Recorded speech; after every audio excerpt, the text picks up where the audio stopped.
The Assembly will hear an address by His Excellency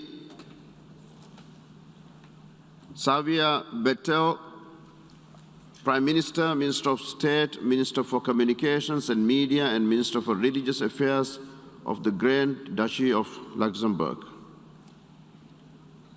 May I request protocol to escort His Excellency.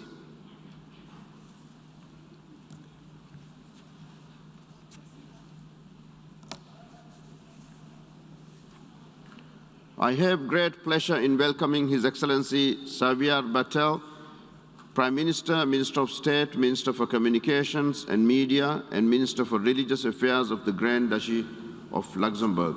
I invite him to address the General Assembly.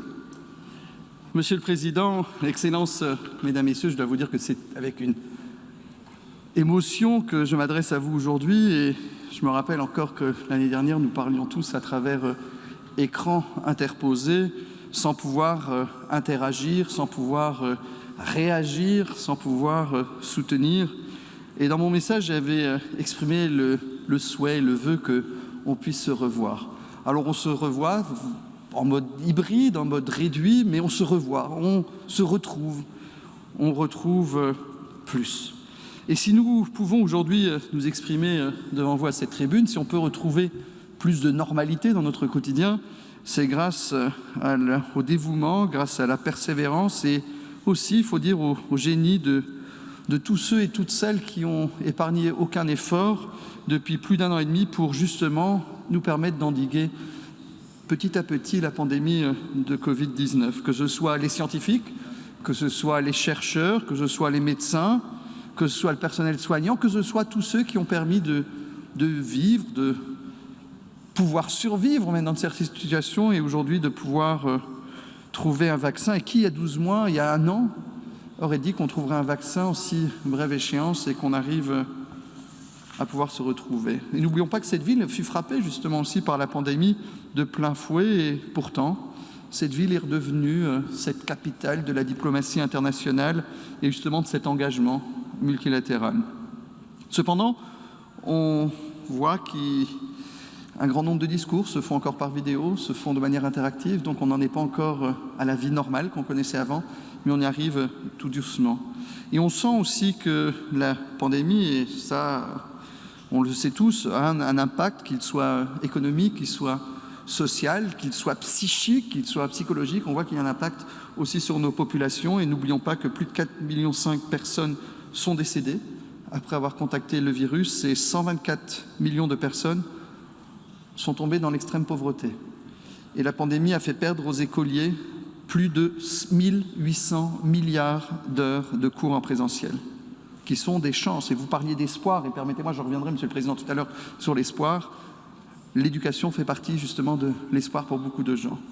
Donc la pandémie nous force à reconnaître la nécessité et l'urgence de changer notre façon de faire. On ne peut plus parler de business as usual et nous devons renforcer notre action collective dans le cadre du système multilatéral et justement avec les Nations Unies en son centre. Monsieur le Président, le Luxembourg vous félicite pour votre élection et vous pouvez compter sur l'appui de notre délégation dans l'accomplissement de votre important mandat. Et je vous remercie aussi du temps que vous avez trouvé ce matin pour pouvoir avoir cet échange avec vous et de pouvoir parler justement de cet espoir que je développerai un peu plus tard dans mon intervention. Et car c'est le sujet que vous avez décidé, sous cette égide, que vous avez décidé de mettre cette Assemblée. Et je pense que c'est un choix qui est très judicieux. Un choix judicieux car aujourd'hui, on entend plus des nouvelles qui nous poussent à désespérer, qui nous poussent à perdre espoir aujourd'hui. On a les pandémies, on entend, chez nous, les nouvelles commencent à chaque jour avec combien de gens, on a la push news à 6h30 qui nous dit combien de gens sont à l'hôpital, combien de gens sont décédés, combien de gens sont malades. On a les crises, on a les conflits qui continuent à se multiplier. Je citerai que 2 exemples. La crise en Afghanistan, où l'emprise des talibans sur le pays hypothèque quand même des progrès qui ont été réalisés ces 20 dernières années en termes de gouvernance démocratique, en termes de développement des droits humains et surtout pour les femmes et les filles afghanes. Et que dire de la crise climatique? Ces effets dévastateurs frappent tous les pays. Aucun n'est à l'abri. Et j'ai parlé avec vous, j'ai parlé avec d'autres collègues pour lesquels la crise climatique est une crise même de survie quand nous, on a des crises et ça nous frappe, on a eu des inondations, on a eu des tempêtes, on a des tornades, mais d'autres pays, leur existence, même l'existence, la présence physique de leur pays, dépendra aussi des choix que nous ferons tous ensemble. Donc il serait aujourd'hui irresponsable de dire, de perdre espoir et de se laisser tout simplement au fatalisme, car l'espoir est permis, Monsieur le Président. Il y a des raisons d'espérer, et en fait cet espoir doit nous permettre à être inspirés et à agir. Oui, le temps du blabla est révolu, le temps de l'action est aussi venu. Et on dit que l'espoir fait vivre, c'est un proverbe, mais que pour l'espoir perdure et que justement l'espoir, parce que l'espoir peut aussi décevoir, l'espoir peut arriver à ce que certaines personnes après ne croient en plus rien. Et je pense que l'espoir perdure et permet d'être crédible aussi s'il y a des réalisations concrètes qui permettent aussi une solidarité de fait, pour déclarer Robert Schuman concernant la construction européenne. Et en tant que responsables politiques, nous devons réagir ensemble. Nous devons réagir pour les défis mondiaux ensemble. On doit arrêter de penser que la fermeture de frontières, comme on a eu le réflexe par exemple dans cette pandémie, la construction de murs, l'égoïsme, le retrait sur soi-même, soient les solutions. Et on doit être conscient que nous n'avons pas toutes les clés en main non plus en tant que gouvernement. Nous avons besoin, si on veut y réussir, de la société civile, nous avons besoin du secteur privé, nous avons besoin de nos citoyens, en particulier des jeunes, qui, eux, s'inquiètent des décisions que nous prenons aujourd'hui, ou justement peut-être de non-décisions que nous ne prenons pas aujourd'hui. Et notre secrétaire général, Antonio Guterres, nous y rappelle, et je remercie pour son action, et je lui renouvelle aussi mes félicitations et vœux de succès pour son second mandat à la tête de notre organisation. Et dans son rapport qu'il vient de présenter, notre programme commun, il nous met devant nos responsabilités. Et je suis d'accord avec lui quand il dit que nous sommes à un tournant de l'histoire. Mon pays est membre fondateur de l'ONU et on s'engage depuis de longues dates pour le multilatéralisme et pour un ordre international fondé justement aussi sur la règle de droit. Aujourd'hui, mon pays est prêt à répondre à l'appel du secrétaire général pour mettre sur pied un système multilatéral plus solide, plus efficace, plus inclusif, travaillant davantage aussi en réseau. Et ce n'est qu'ainsi que nous pourrons assurer la paix, la sécurité, le développement durable dans tous ses aspects, y compris la santé, le respect de l'état de droit et les droits humains. La pandémie nous a poussés à faire des choix difficiles, à agir dans l'urgence sans avoir la certitude d'avoir toujours les bonnes réponses. Et c'est vrai, pour parer à des situations inédites.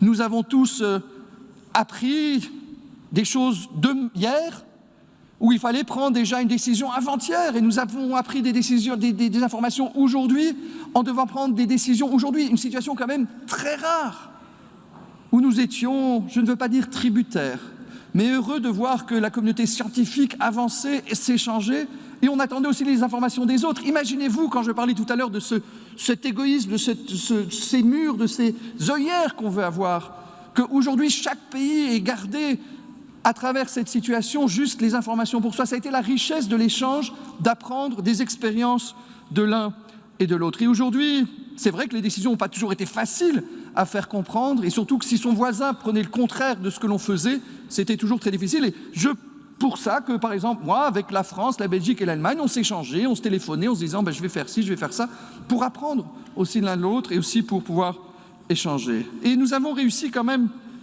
à convaincre de plus en plus de gens à se faire vacciner. Oui, car le vaccin est aujourd'hui le seul moyen pour essayer de s'en sortir de cette crise. Et nous avons près de 75% des personnes de plus de 12 ans qui sont vaccinées aujourd'hui.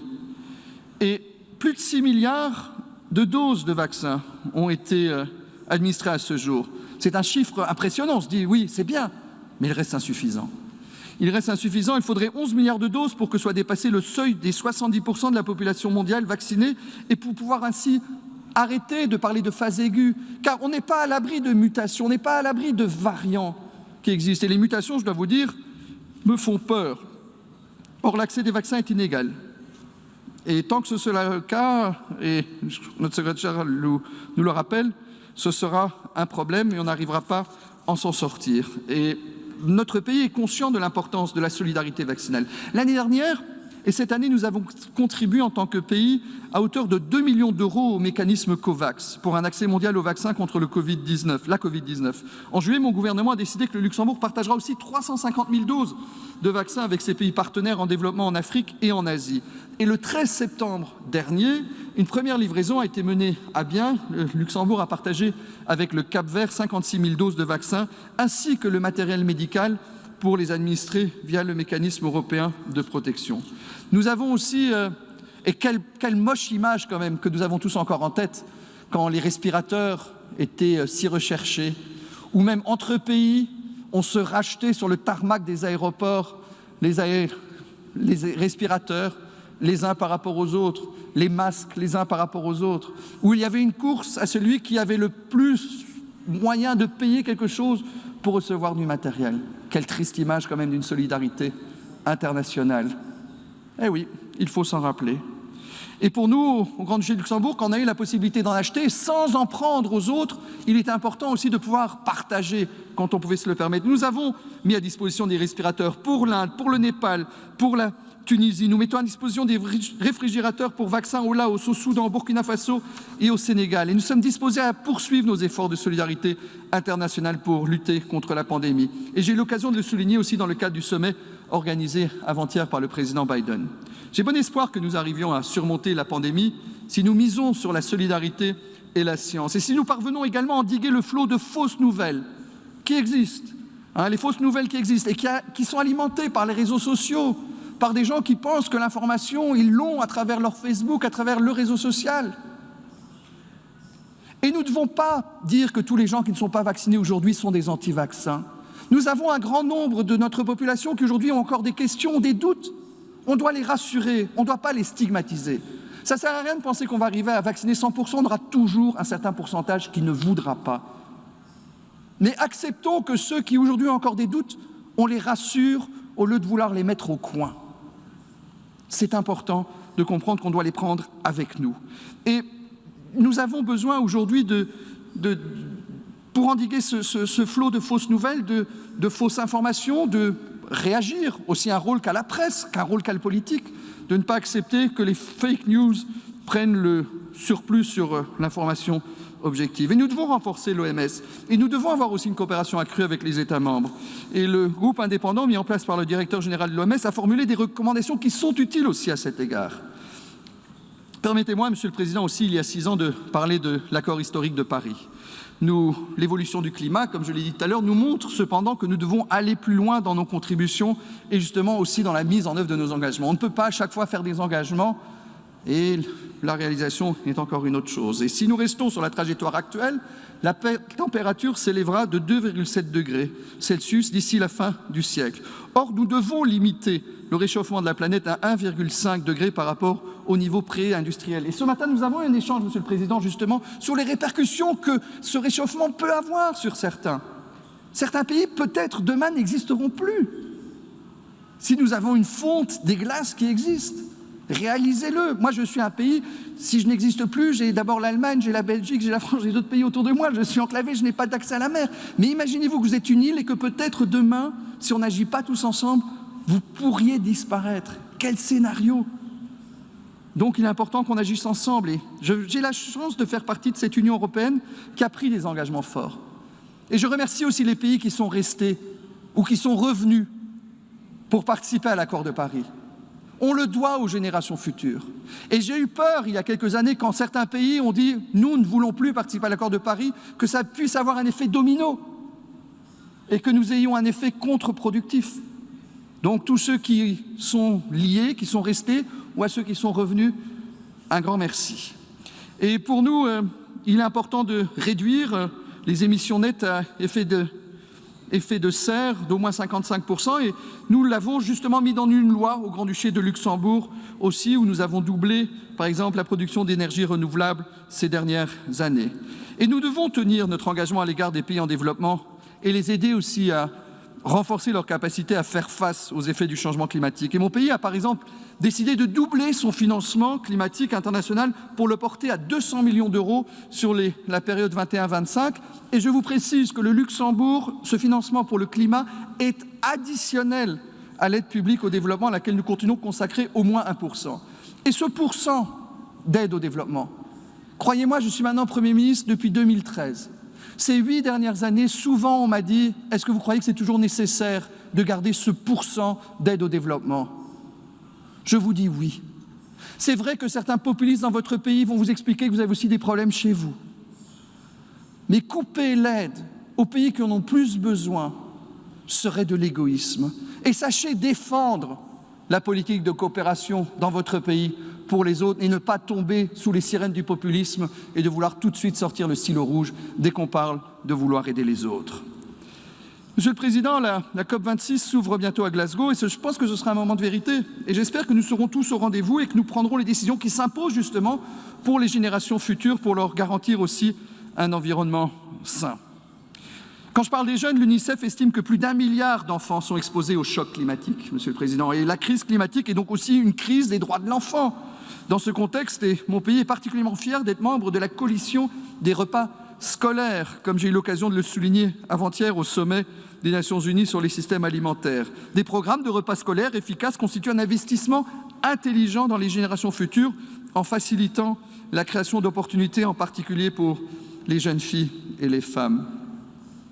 Les droits humains sont mis à l'épreuve tous les jours par la crise climatique, par la pandémie, mais aussi par les guerres et les conflits qui sont le théâtre de crimes qui heurtent la conscience humaine, de l'Afghanistan au Sahel, en passant par le Proche-Orient, la Syrie, le Yémen, mais aussi l'Éthiopie.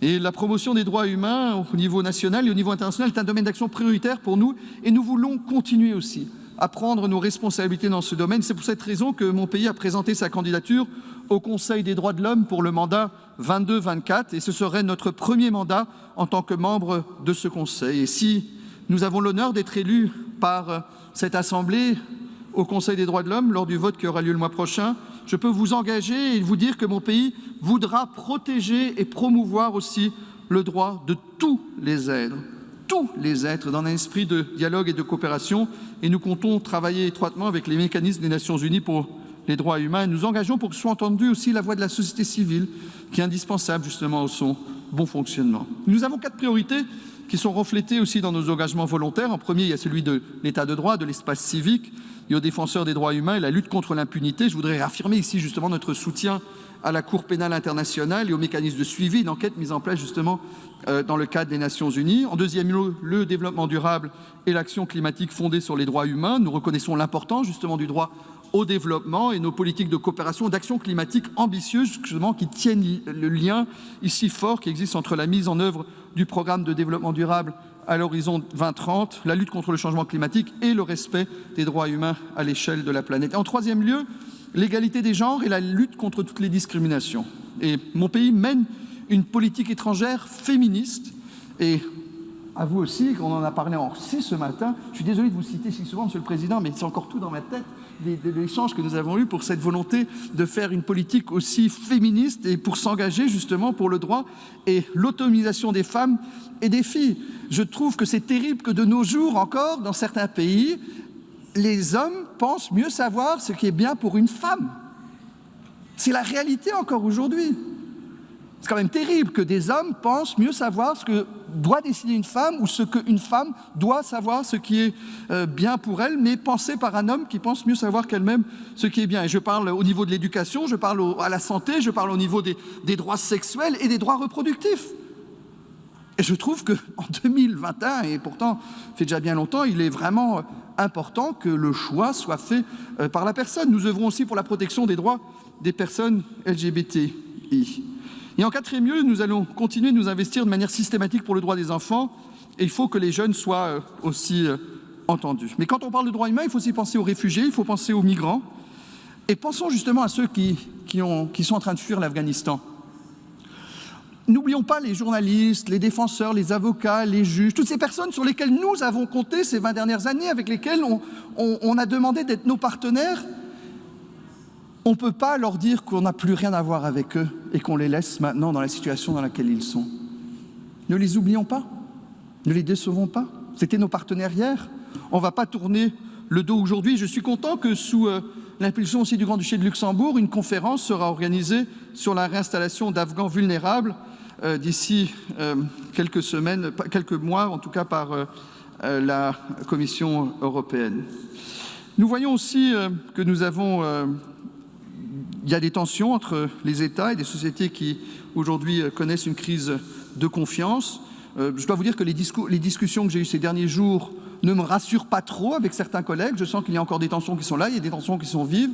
Et c'est à nous d'essayer de créer ce dialogue, de créer cette, je ne veux pas dire cette confiance quand il y a une méfiance qui est fondamentale, mais de créer un petit espoir de dialogue entre les pays avec lesquels nous avons des contacts pour éviter qu'il s'agit d'éviter des conflits pour les générations aussi, même pas futures, mais les générations actuelles. Concernant la proposition du secrétaire général d'élaborer un nouveau contrat social ancré dans les droits humains et de façonner un nouvel agenda pour la paix est pour nous pertinente, et on est aussi prêt à contribuer à ces efforts visant à restaurer la confiance et le droit international, et bien sûr, il faut aussi une paix durable. Mon pays est aussi disposé à prêter main forte quand il s'agit d'adapter l'ONU pour la rendre mieux, à même de jouer son rôle à cheville ouvrière de sa coopération multilatérale. Les adaptations, on sait, elles ne sont pas faciles à réaliser, mais il ne faut pas pour autant se résigner à dire bon, comme ce n'est pas facile à faire, on ne va rien faire. Non, il faut avancer. Nous soutenons les appels au renforcement de l'Assemblée générale et la réforme du Conseil de sécurité afin de rendre aussi le Conseil plus représentatif, plus efficace et plus redevable à l'égard de l'ensemble des États membres. Donc, Monsieur le Président, comme je l'ai dit, il y a des raisons d'espérer, il y a des raisons de persévérer. Il ne faut surtout pas baisser les bras. Nous devons agir et nous coopérons pour surmonter justement ces épreuves auxquelles l'humanité fait face. Vous savez, moi je fais partie d'une génération, je n'ai jamais connu la guerre. Je n'ai jamais connu de conflit. Je fais partie de cette génération. Sur mon continent, d'autres personnes n'ont pas eu cette chance. On le doit à ces personnes qui sont mortes pour nous. On le doit à ces personnes qui sont... Et par exemple, j'ai un cimetière américain rempli de jeunes soldats américains qui, pour la plupart, ne savaient même pas où était Luxembourg. Mais ils sont morts pour que moi, je puisse vivre aujourd'hui dans une démocratie. On ne doit jamais oublier. Et c'est pour ça qu'on doit, aujourd'hui, plus que jamais, trouver des solutions ensemble. On ne doit pas revivre ce que nous avons vécu. Et nous le devons au droit des uns et des autres de pouvoir vivre. Et c'est pour ça, Monsieur le Président, quand vous avez parlé d'espoir, aujourd'hui, en 2021, l'espoir n'est pas le même pour tous. Dans certains pays, certains jeunes ont l'espoir de survivre, de pouvoir, pour certains, avoir une éducation, pour certains, avoir le droit d'avoir des droits à la santé. Nous allons parler de vaccins. Quand chez nous, on se demande si on va faire une troisième vaccination, certains aimeraient, dans certains pays, pouvoir avoir une première vaccination, pouvoir être protégés. Aujourd'hui, nous avons le fait qu'on soit blanc, qu'on soit noir, qu'on soit métis, qu'on soit asiatique, peut avoir un impact sur une réussite sociale. Est-ce que c'est normal de devoir avoir l'espoir de se dire que je suis né comme ça et j'ai les mêmes chances que quelqu'un d'autre? Moi-même, je suis marié à un homme, alors que dans certains pays, je serais condamné à mort. Est-ce qu'il est normal qu'un bisexuel, un transsexuel, une lesbienne ou un homosexuel soit obligé de vivre la vie qui plaise aux autres, comme je l'ai dit tout à l'heure, et de devoir rentrer dans le moule que d'autres ont dit dans lequel je dois rentrer?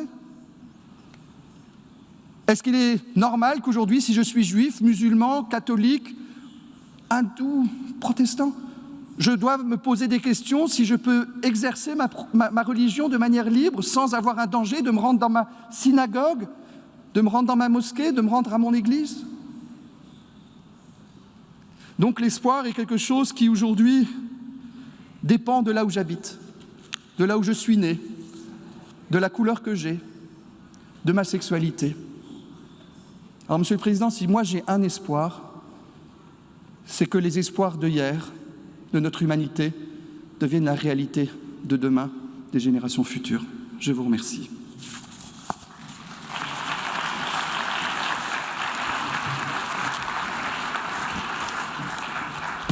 On behalf of the General Assembly, I wish to thank Prime Minister, Minister of State, Minister for Communications and Media, and Minister for Religious Affairs of the Grand Duchy of Luxembourg for the statement just made, and I request protocol to escort His Excellency. I now give the floor to the distinguished representative of Pakistan to introduce an address by the head of government.